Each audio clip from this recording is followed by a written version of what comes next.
So I want to talk about why agave nectar is bad if it's low on the glycemic index. Did you realize that agave is only 19 on the glycemic index?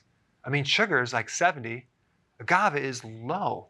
So it's sometimes considered as a keto-friendly sweetener, right? Well, here's the problem.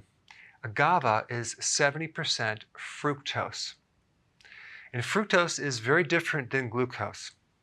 It's 7 times more damaging than glucose to certain parts of the body, and it can create 100 times the oxidative stress to glucose. So when you consume glucose, you don't initially get a spike in blood sugar. The cells of your body don't absorb fructose, only the liver. Now, high fructose corn syrup is about 55 to 58% fructose. It also is a big problem because it too creates insulin resistance in a fatty liver because we're actually drinking this liquid sugar in very large amounts. Table sugar is 50% fructose and 50% glucose, so it can also be a big problem.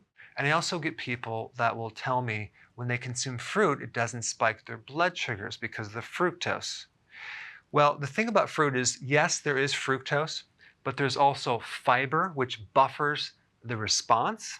And you also have nutrients that protect against the damage.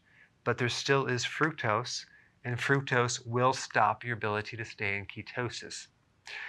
Anyway, I wanted to create this video just to explain why it's bad even though it's low on the glycemic index. And thanks for watching.